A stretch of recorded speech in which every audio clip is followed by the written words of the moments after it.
2021년 1학기 해외경제 사례 분석 2 수업을 시작하겠습니다. 이충현입니다. 자, 알다시피 이제 여러분은 나하고 이번 학기에 해외경제 사례 분석 2를 하는데, 과거에는 이제 저하고 여러분들이 이제 실제로 여러 나라를 방문을 해서 그 나라를 체험하고 학습하는 기회를 갖는 건데, 불행히도 작년 2020년 이후 코로나19 때문에 그러지를 못했습니다. 그래서 수업을 하지 못하다가 이번에 이제 새로운 방식으로 다시 시도하기 위해서 이 과목을 시작하게 됐습니다. 그래서 이제 세모 클래스라는 걸 운영을 하기 때문에 1시간 정도를 여러분이 강의를 듣고 그거에 대해서 여러분까지 또 토론하고 뭐래서 한 후에 나를 다시 만나서 수업을 하는 이런 과정을 겪게 되겠는데요. 그래서 지금부터는 이 첫 번째 시간으로서 그 동남아 지역 혹은 아세안 지역이라는 것이 어떤 지역이냐라는 얘기를 이제 다루도록 하겠습니다. 경제, 사회, 문화적인 면을 전반적으로 보고 여러분들이 이것을 통해서 이제 공부를 하는 것이죠. 자, 지금부터 이제 시작을 하도록 하겠습니다. 가장 먼저 이제 여러분이 보시면 여기 이제 걸으면서 본 아세안과 아세안 경제라고 하는데, 그 아세안이란 말은 좀 이따 설명하고, 일단 걸으면서 봤다는 게 뭐냐 하면 여러분이 이제 교과서적인 내용 혹은 뭐 어떤 통계 지표를 보는 것 플러스 제가 돌아다니면서 본 얘기를 갖다가 이제 정리한다, 뭐 이런 의미가 될 수 있겠습니다. 오른쪽부터 이제 가장 첫 번째로 한번 볼까요, 여러분? 이게 무슨 의미인가 하는 얘기를 갖다가 이제 보시면, 이게 이제 여기 보시죠. 이게 이제 브루나이 다르살렘이라고 그러죠. 조그만 나라입니다. 인구도 한 70만 정도 살고 있고요. 사는 나라 이제 이슬람 국가인데 보르네오 섬에 위치한 나라. 앙코르와트로 유명한 캄보디아가 이렇게 있고요. 그 다음에 이제 인도네시아, 이게 보르부드르라는 세계에서 가장 큰 불교 사원입니다. 지금은 이슬람 국가지만 한때는 이런 엄청난 불교 유산이 있는 곳입니다. 이게 라오스, 메콩강 상류에 이제 라오스에서 있는 장이고, 이게 말레이시아의 정글인데요. 뭐 공룡이 살고 있던 여러분 고생대라고 들어봤을 텐데 그 고생대의 밀림이 그대로 남아있는 곳입니다. 그리고 미얀마, 요새 말 많은 미얀마죠. 푼자크레타이라 같은 미얀마의 바간이라는 지역인데, 여기가 우리나라의 석가탑이나 다보탑 같은 게 한 3,000개가 있는 지역이라고 보시면 되겠습니다. 그리고 이것이 이제 싱가포르죠. 1인당 국익이 우리나라의 2배 이상을 되는 동남아 지역. 그 다음에 이제 필리핀이 되겠습니다. 필리핀, 뒤에 메가더 장군이 이제 나오는데, 2차 대전 때 메가더가 필리핀을 갖다가 이제 수복했던 그 장면입니다. 그리고 이제 태국 되겠죠. 아유타야라는 곳에 가서 찍은 사진이고, 마지막으로 베트남에서 해지는 석양을 메콩강가 하류에서 보는 사진을 찍은 것이 되겠습니다.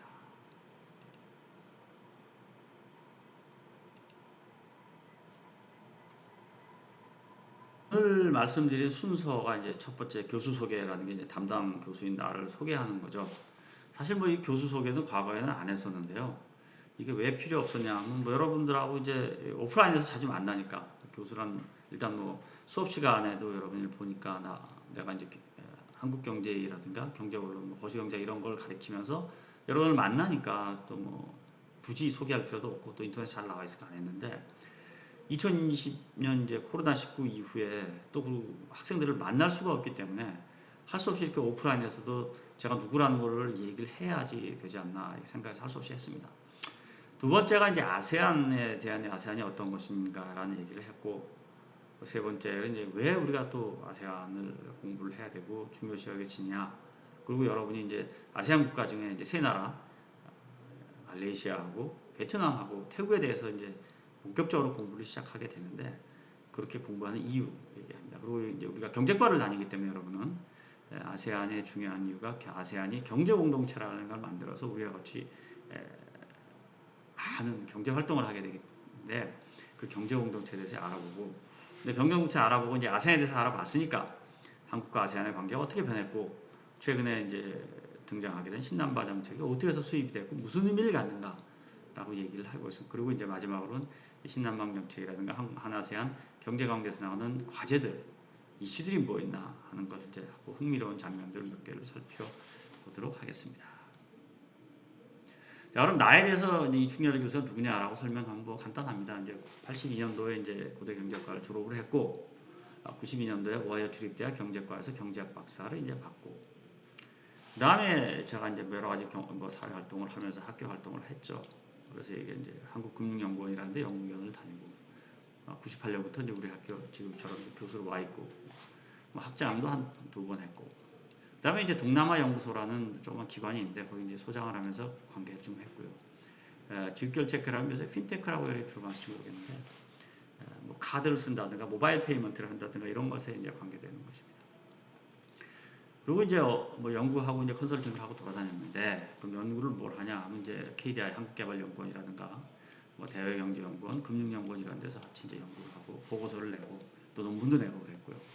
또 한국은행이라든가 산업은행, 중소기업은행, 국민은행, BC카드, 여신금융협회와 같은 기관들에서 글을 쓰고 또 이 사람들이 연구를 저한테 하다고 위임을 하면 제가 이제 공부를 한 다음에 보고서를 작성을 해서 한국 금융이 뭐 어떻게 된다, 어떻게 문제가 있으면 뭐라 이런 일을 많이 했습니다. 그거 이외에 이제 해외 일을 많이 했는데요. 아시아 개발은행이라면 ADB라고 해서 필리핀에 헤드쿼터가 있는데 여기서 나오는 이제 뭐 일을 좀 했고요. 뭐 중국, 일본, 아세안 뭐 10개국이라고 그러면 이제 여러분이 공부할 라오스, 태국, 인도네시아, 미얀마, 필리핀, 싱가포르, 캄보디아, 태국, 베트남, 태국, 말레이시아 등 이런 10개국 나라의 중앙은행들이나 이런 사람들과 일을 했습니다. 그래서 리포트를 내고 그 나라 경제들이 어떻게 돼야 된다라는 얘기를 했고요. 그다음에 이제 북아프리카에 가면 이제 알제리가 있고요. 아프리카에 가면 가나가 있고 중앙아메리카에 가면 온두라스나 과테말라가 있고 남아시아에는 스리랑카, 네팔, 뭐 나이지리아, 키르기즈스탄 이런 많은 나라들을 돌아다니면서 그 나라 경제 컨설팅을 하고 그 나라 경제를 또 공부를 하고 했던 경험이 있습니다. 그러니까 뭐 쉽게 얘기해서 일을 많이 했다라고 이제 생각하시면 되겠습니다. 그리고 이제 경제학자는 경제학자니까 계량경제학과 화폐금융을 전공을 했죠. 그리고 실용적인 측면에서 아세안 금융시장이라든가 한아세안 경제관계를 연구했죠. 위에 이제 이게 보이는 게 이게 칠판인데 이게 대학원 수업 시간에 하는 칠판이에요. 많은 뭐 복잡한 수학 기구가 나오고 하는데 계량경제학하고 이제 화폐금융을 했기 때문에 이런 그 복잡한 수학 방정식을 풀면서 문제를 이제 풀어가는 걸 합니다. 그게 이제 이론적인 이야기고 현실적으로 어떻게 하냐면 이게 보시는 것 같으면 책에 보면 다 이제 제 이름이 있죠.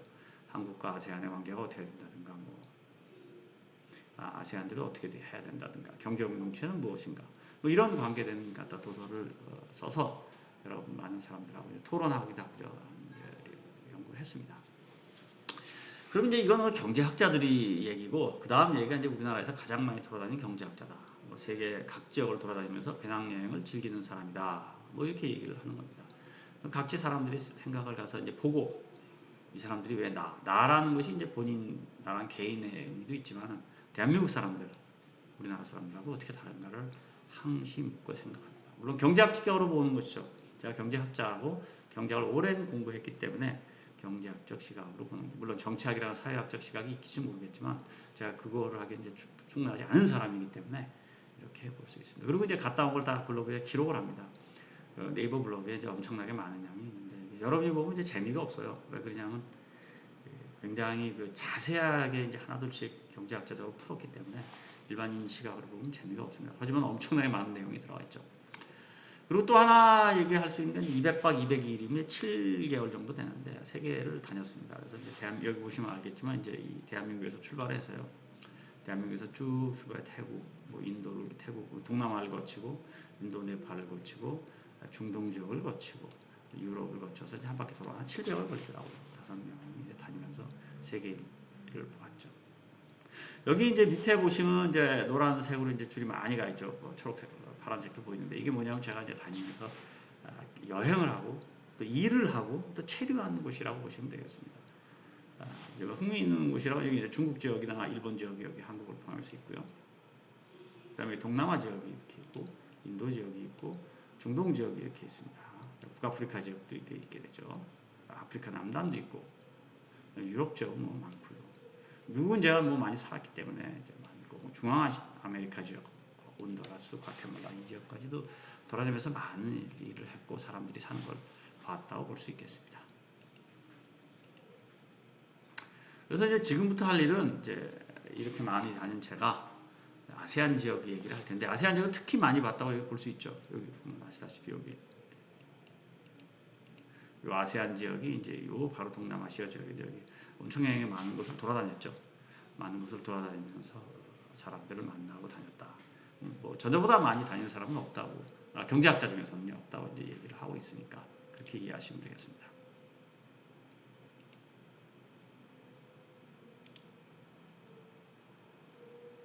자, 그럼 오늘부터 이제 본격적으로 아세안에 대한 이야기를 해나가도록 하겠습니다. 그 아세안이 무엇이냐라고 얘기하면 이런 것이죠. 동남아시아 국가연합, Association of Southeast Asian Nations입니다.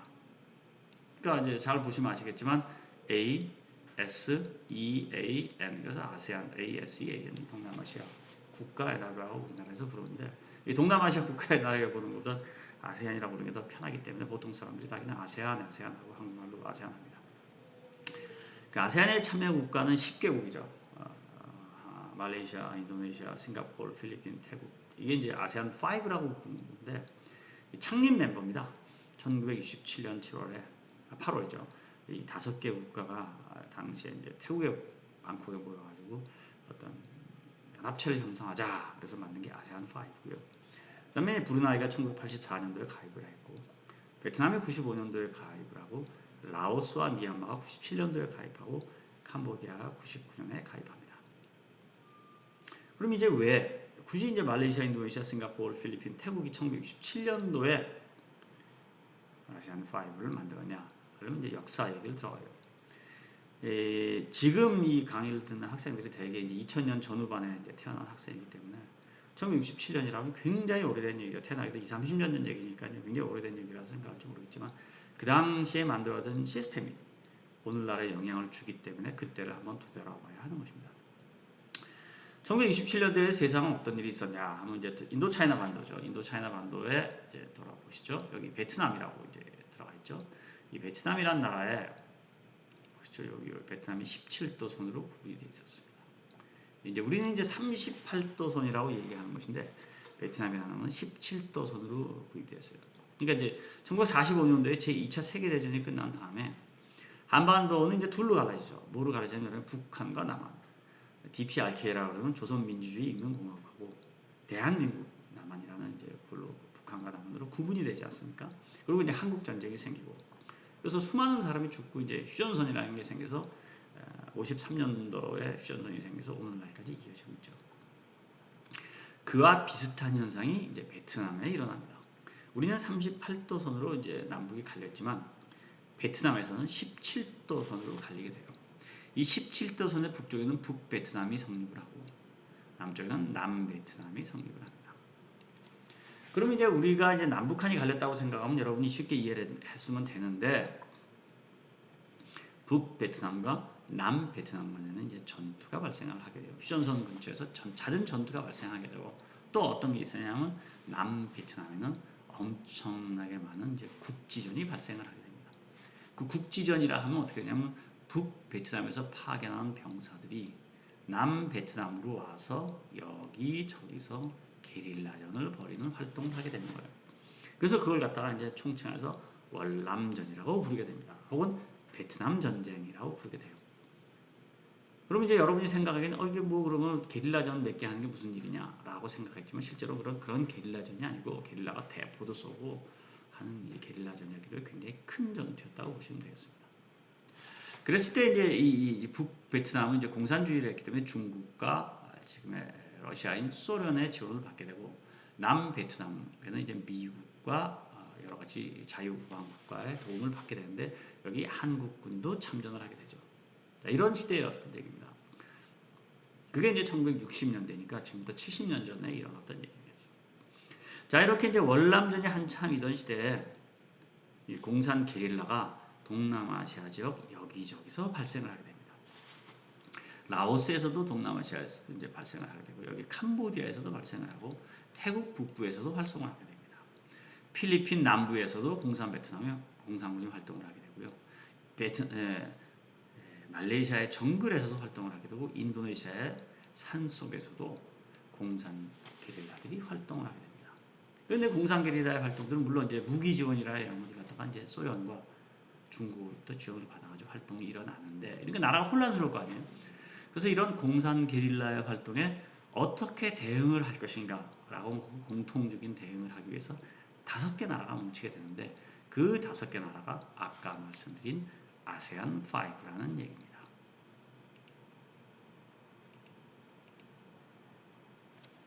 말레이시아, 인도네시아, 싱가포르, 필리핀, 태국이 모여서 이런 공산주의에 대항해서 자유주의 국가와 시장 시스템을 어떻게 보유할 것인가, 확대할 것인가를 준비한 나라가 바로 이 5개 나라가 되겠습니다.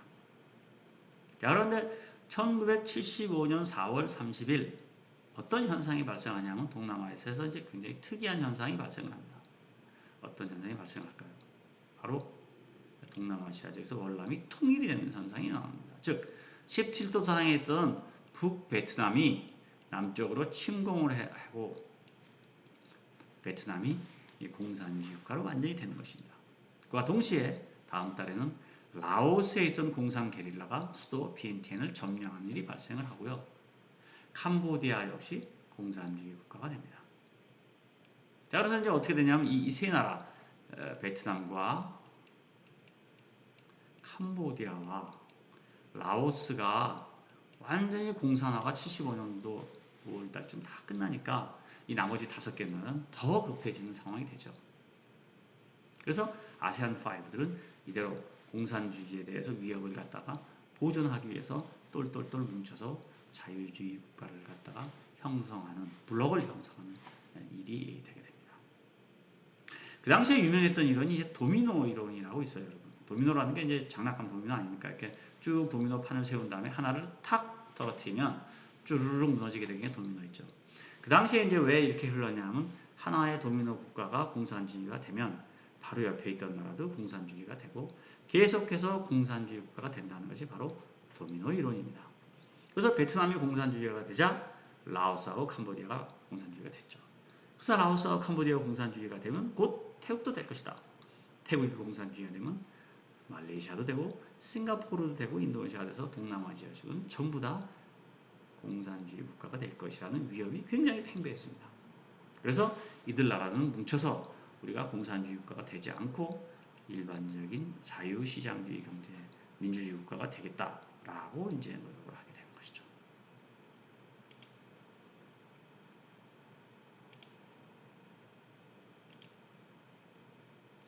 자, 그런데 이제 1990년대 세상은 바뀌게 돼요. 어떻게 바뀌냐면 1989년도에 아시다시피 저쪽 이 아시아에서 변하는 게 아니라 유럽에서 변하기 시작합니다. 동독과 서독. 그 당시에 이제 서독은 자유시장주의 민주주의 국가였고 동독은 공산주의 국가였는데 동독과 서독의 동독이 베를린 장벽이 무너지면서 동독의 공산주의 체제가 붕괴를 하게 됩니다. 그래서 89년에 동독의 체제가 붕괴가 되고 이어서 90년에 이제 러시아, 소련이 붕괴가 됩니다. 공산주의 국가가 이제 자연스럽게 파멸하게 된 거죠. 자, 그러니까 공산주의 국가가 그쪽 지역에서 파괴하게 되니까 그리고 또 어떻게 돼요? 1980년대 후반부터 중국이 개혁과 개방 정책을 실시하게 됩니다. 그러니까 이제 공산주의 국가가 공통적으로 자신의 시스템이 지속 가증하지 않다는 걸 갖다가 인식을 하게 되고 자기 자신의 체제 변화를 하게 됩니다. 자, 그럴 때 소련이라든가 혹은 중국으로부터 지원을 받아서 공산주의 혁명을 일으키고 공산주의 체제를 움직이던 이 세 나라, 라오스, 베트남, 캄보디아가 이제 자기 나름대로 살 길을 모색하게 되죠. 이들 나라들은 많은 경제 지원을 갖다가 이제 이들 중국과 혹은 이제 소련으로부터 받고 있었는데 이들 나라들이 붕괴가 되면서 더 이상 자기는 해외 지원을 할 수 없게 되자 이 라오스, 베트남, 캄보디아 역시 자기 살 길을 찾습니다. 그 살 길이 뭐냐? 바로 시장 경제를 도입하고 공산주의를 이제 포기하는 것이 되겠죠. 자, 이렇게 되니까 이게 이제 어디냐면 1990년대에 발생을 하게 됩니다. 그래서 90년대에 발생을 하면 어떻게 돼요? 95년대 베트남도 우리도 아세안에 가입을 하겠다. 라오스하고 미얀마도 가입을 하겠다. 캄보디아도 가입하겠다. 모든 국가가 가입을 하게 되고 결국 아세안은 1999년도에 10개 나라가 됩니다. 자, 이상 금방 말씀드렸듯이 아세안의 설립 목적이 공산주의로부터 자기를 보호하는 거였는데 더 이상 공산주의가 위협이 되지 않는 사태가 되어오게 되죠. 그러니까 이제 어떻게 돼요? 이제 더 이상 우리는 공산주의를 막는 문제로 싸우지 말고 서로 정치적인 안정을 취하고 경제적인 이익을 추구하자라는 걸로 설립 목적이 이제 바뀌게 되죠. 물론 경제적 이익을 추구하자는 목적은 67년도에 아세안이 처음 만들어질 때 아세안 헌장에 기록이 돼 있었습니다. 근데 그게 이제 차선이었는데 지금은 가장 중요한 목표가 되었다라는 점을 말씀드리겠습니다. 자, 아세안이 이제 어떻게 설립됐냐 얘기를 갖다가 1960년대, 그러니까 지금부터 70년 전, 60년 전부터 이야기를 통해서 이 시대의 정치적 변화와 전 세계적인 변화가 어떻게 동남아시아 지역에 영향을 주고 이게 아세안이 역할이 변화했냐 얘기를 했습니다. 그러니까 아세안의 기후와 환경을 보면 열대 우림 지역입니다. 이게 아주 이제 적도 지역을 통과하는 그 근처에 있기 때문에 우리하고는 다르게 아주 더운 나라고 건기와 이제 우기로 구분됩니다. 그러니까 아세안 사람들을 만나면 이제 우리는 그렇게 사계절이 있다고 그러지 않습니까? 봄, 여름, 가을, 겨울이 있다 그러는데 아세안 사람들은 이제 그런 얘기를 안 하고 자기들은 두 계절이 있다고 얘기를 해요. 그래서 이게 건기야 우기냐라고 했더니 막 웃으면서 그런 게 아니고 우리는 핫과 핫터가 있다라고 얘기합니다. 더운 시절이 있고 더 더운 기간이 있다. 이때 더운 기간은 보통 얘기하는 이제 우기, 비가 오는 기간을 얘기하고 드라이 기간, 그러니까 건기는 이제 굉장히 더 더운 기간이 되겠죠. 비가 안 오니까 더 덥게 되겠죠. 이런 얘기합니다. 자, 이 아세안 지역은 많은 천연 자원을 갖고 있죠. 우리나라하고 다르게 많은 천연 자원을 갖고 사실 우리나라는 이제 자원이 별로 없는 나라서 이렇게 수입을 하는데 상당히 많은 자원을 여기서 수입을 하고 있다고 생각해요. 쉽게 말하면 여러분이 지금 어디선가 책상에 앉아 있을지 모르겠는데 그 책상을 만드는 나무, 이 나무들이 다 이제 보르네오 섬, 인도네시아나 말레이시아부터 오게 돼 있습니다. 왜? 여기는 이제 열대 우림지역이라서 나무들이 자라는 속도가 굉장히 빠릅니다. 우리나라에 알고 있는 나무는 여러분 보면 어때요? 우리는 천천히 자라거든요. 왜? 날씨가 춥기 때문에 그렇게 세포 분열이 활발하게 일어나서 나무가 빨리 자랄 수가 없는데 이 지역은 굉장히 나무들이 빨리 자라게 됩니다. 왜냐하면 더우니까. 활동이 활발하게 일어나서 나무가 쭉쭉 자라게 되기 때문에 이 나무를 이용해서 우리나라가 가구를 만들어서 여러분이 쓰고 있다고 볼 수 있습니다. 자, 그리고 브루나이라는 나라, 이게 천연가스가 많은 나라입니다. 때문에 우리나라에 여러분 이제 많은 사람들이 아파트에서 이제 가스를 쓰고 이제 천연가스를 통해서 여러분들이 이제 도시가스를 이용을 해가지고 뭐 요리를 해 먹을 수도 있고 도리가스 이용해서 난방을 하는데 이게 바로 이 브루나이에서 많이 온다고 볼 수가 있습니다.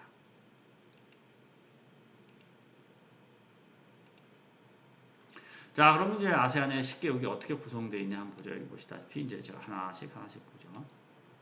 가장 동쪽에 있는 게 이제 필리핀 섬으로 구성되어 있죠. 이것도 한 8천여 개의 섬으로 구성되어 있는 나라라고 볼 수 있습니다. 자, 그다음에 이제 여기가 인도차이나 반도, 여기가 인도차이나 반도라고 하는데 이걸 왜 인도차이나 반도라고 얘기를 하냐? 여기가 인도고 여기가 중국입니다. 그래서 이제 사람들이 봤을 때 인도와 중국 사이에 있다. 그러니까 인도는 영어로 인도고요. 인디아. 차이나는 이제 중국의 인도차이나 반도. 그 사이에 있는 반도가 이게 되겠죠. 그래서 이제 여기 가장 동쪽에 베트남이고요. 바로 옆에 이제 서쪽으로 라오스가 있고 캄보디아가 있습니다. 그리고 여기 이제 태국이 위치하고 가장 서쪽에 미얀마가 위치해서 미얀마는 인도와 접경을 지어고 있습니다. 벵글라데시하고 인도. 그 남쪽으로 보면 여기 이제 말레이시아가 있고요. 이 말레이시아 남쪽에 섬으로 구성된 인도네시아가 있습니다. 그리고 여기 이제 인도 차이나 반도의 이쪽을 또 말레이 반도라고 얘기를 하는데 말레이 반도 가장 끝에 싱가포르라는 조그만 도시 국가가 있습니다. 그리고 보르네오 섬의 북쪽에 여기 브루나이라고 하는 조그만 나라가 있습니다. 실제로 브루나이 공화국이 아니라 브루나이 왕국은 왕이 통치하는 국가로서 굉장히 이제 규모는 작고 인구도 100만도 되지 않습니다. 7, 80만 됩니다. 자, 이렇게 이제 아세안 10개국이 구성되어 있고요. 적도가 어디로 흐르냐? 싱가포르가 적도를 지나갑니다. 그래서 적도를 보면 이렇게 있으니까 굉장히 더운 지역이라고 우리가 볼 수 있고요. 그 위에 이제 이쪽은 이제 남쪽으로 이제 적도 이남이 되겠고요. 그러니까 적도 이북이 된다고 볼 수 있는 지역이라고 볼 수 있고 굉장히 더운 지역이다. 그리고 이제 크게 동남아 지역은 두 개로 구분이 됩니다. 아세안 지역은 어떻게 되냐면 이쪽 지역을 갖다가 이제 대륙부, 인도 차이나 반도를 갖고 있는 대륙부라고 얘기하고 이쪽에 섬으로 구성된 나라가 있죠. 인도네시아하고 싱가포르하고 필리핀. 여기 이쪽은 또 이제 말레이시아가 포함되는 국가죠. 보르네오 섬쪽 이쪽 쪽에서 도서부라고 구분합니다. 그러니까 동남아의 도서부와 대륙부, 온 아세안의 도서부와 대륙부라고 이야기를 하고 있습니다. 자, 그럼 이제 인도 차이나 분들의 주변 지역을 한번 살펴보도록 하죠. 여기 이제 보시기 이게 이제 보죠. 아세안 지역이 있고, 자, 금방 설명한 것을 다시 한번 말씀드리면 여기 이제 한국, 일본, 중국이 있고 여기 인도가 주변에 있죠. 그리고 이제 아세안은 두 가지로 대륙부하고 도서부로 구분되어 있습니다. 대륙부는 금방 말씀드렸지 베트남부터 미얀마까지 이르는 인도 차이나반도에 해당이 되고 도서부는 여기 이제 인도네시아하고 싱가포르하고 말레이시아의 일부와 여기 또 필리핀이 포함되는 곳이라고 볼 수 있습니다. 그래서 인도 차이나 반도라고 얘기를 했고 어떻게 구성이 되어 있냐 말씀을 드리겠습니다. 그러니까 여기서 이제 중국과의 관계를 얘기하면 왜 굳이 얘기냐면 이제 인도 차이나 반도하고 연계되니까 중국은 이제 알다시피 어떻게 돼요? 북쪽에 있죠. 여기 인도 차이나 반도의 북쪽에 있기 때문에 중국은 크게 이제 내륙 지방과 해안 지방으로 구분이 됩니다. 어느 나라들이 다 이제 내륙하고 해안이 구분이 되는데 중국에는 이게 굉장히 차이가 큽니다. 왜 땅덩어리가 크기 때문에 내륙 지방에서는 이제 외국과의 수출 수입을 하기가 굉장히 힘들고 해안 지방에서는 이제 21세기 배를 타고 다니기 때문에 외국과의 관계가 굉장히 크죠.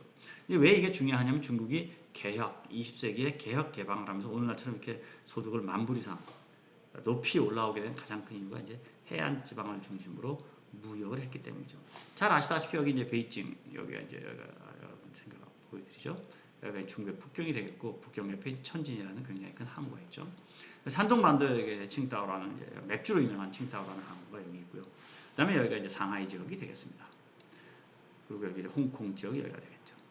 그래서 이제 제가 말씀드린 게 뭐냐면 이 많은 해안 지방을 중심으로 어떻게 됐어요? 무역을 시작하면서 중국이 오늘날까지 발전을 하게 되는데 근데 과거는 다르죠. 실크로드 시대는 어땠습니까? 당나라 시대로 돌아가면 중국의 실크로드 시대에 중국의 수도는 이제 시안이라고 여기쯤 있었죠. 중국의 시안이기 때문에 실크로드라 하면 바로 이 길을 따라서 이제 어떻게 중국 사람들이 유럽과 통행을 해서 실크로드가 유행이 됐었는데 지금은 이제 바다로 육지로 다닐 경우에 이제 낙타를 타고 물건을 다니까 굉장히 힘들었죠. 고속도로가 있던 시대도 아니고 자동차가 있던 시대도 아니었기 때문에 굉장히 힘들게 무역을 했고 그 무역한 것이 실크로드로서 세계의 역사를 많이 바꾸게 되는 거죠. 그러나 이제 20세기 들어와서 배가 등장을 하고 엄청나게 큰 배들이 이제 대양을 통해서 물류를 갖다가 이동을 했기 때문에 이 해안 지방으로 중국은 발전하게 됐습니다. 자, 중국이 이렇게 개혁 개방을 등소평이 실시를 하고 1980년대부터 해가지고 중국이 오늘날같이 소득이 커지고 G2에 해당하는 큰 나라가 됐는데 문제는 중국도 가장 큰 문제가 뭐냐? 해안 지방과 내륙 지방의 소득 격차가 굉장히 크다는 겁니다. 왜 소득 격차가 크냐면 많은 공장들이 무역을 하려면 해안 지방에 있어야 되죠. 내륙 지방에 있으면 도로를 통해서 아무리 간다 하더라도 물류 비용이 굉장히 복잡합니다. 비용이 높죠. 그래서 할 수 없이 이제 해안 지방을 떠서 했는데 이렇게 한 30년을 하다 보니까 중국도 내륙 지방과 해안 지방에 굉장히 큰 소득 격차가 발생하게 됩니다. 그래서 이 내륙 지방을 개방하는 방법이 뭐냐? 첫 번째 1번 방법이 뭐겠어요? 내륙 지방과 해안 지방이 도로나 철도로 연결해서 발전시키자. 이게 기본적인 방법이에요. 이건 이제 수행했죠.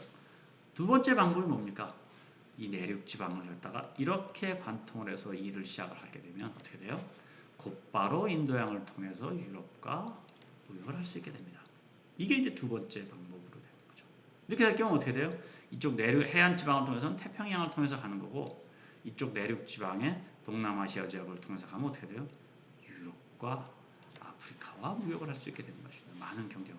그래서 이제 중국 입장으로 보면 저렇게 남북으로 동남아시아 지역을 진출하려는 움직임이 2000년대 들어와서 굉장히 커지고 있는 것입니다. 그래서 중국의 진출 방향은 인도양으로 직접 진출하기 위해서 미얀마라든가 혹은 또 다른 방법도 있어요. 여기까지 가서 이렇게 나가는 파키스탄을 통해서 가는 방법. 두 가지 방법을 통해서 중국은 굉장히 지금 남쪽으로 가서 노력을 하고 있습니다.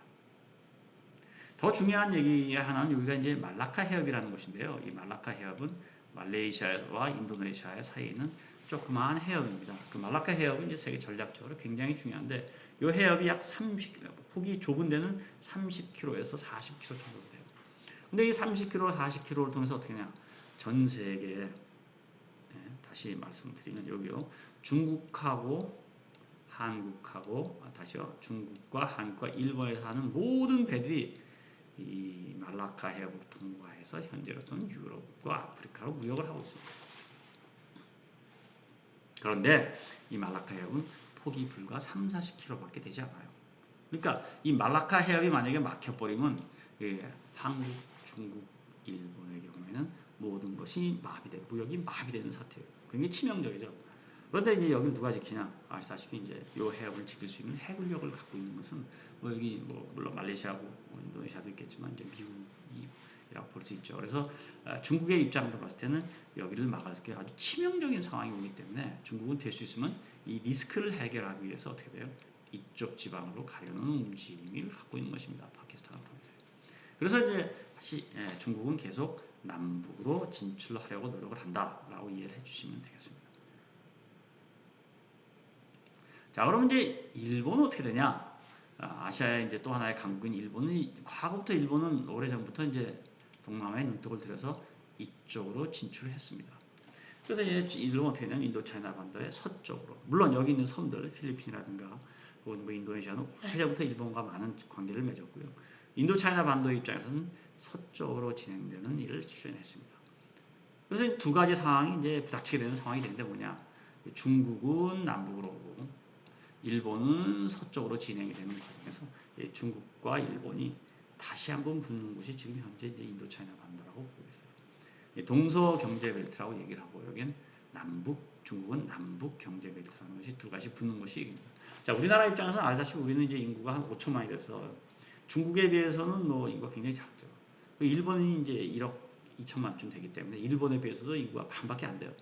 우리가 뭐 한국이 1인당 소득은 지금 일본을 많이 따라가고 있고 사실상 이 일부 부분에서는 일본과 앞서고 노력을 하고 있지만 경제 규모 전체를 보면 일본이 우리나라 인구의 2배가 넘기 때문에 사실상 반도 안 됩니다. 그래서 이제 이 동남아 지역에서 일본은 이런 방향으로 진출을 하고 중국은 중국 방향으로 진출해서 하나 각축장이 벌어지는 곳이 바로 이 동남아라고 볼 수 있고 우리는 어떻게 돼요? 이런 사이에서 우리 나름대로의 길을 찾아서 노력하는 것이 바로 동남아라고 보시게 되어 있습니다. 자, 그럼 여기 또 이제 또 하나의 강대국 있죠, 인도. 또 인도가 또 이제 서쪽으로 오고 이제 인도가 또 이제 이쪽 서쪽으로 진행을 하는 과정에서 이 동남아시아 지역은 인도가 서쪽에서 오고요, 중국이 북쪽에서 오고, 일본이 동쪽에서 오고, 그 사이에 한국도 자기 나름대로 위치를 찾으려고 하는 것, 그것이 바로 동남아시아 혹은 아세안 지역이라고 볼 수 있겠습니다.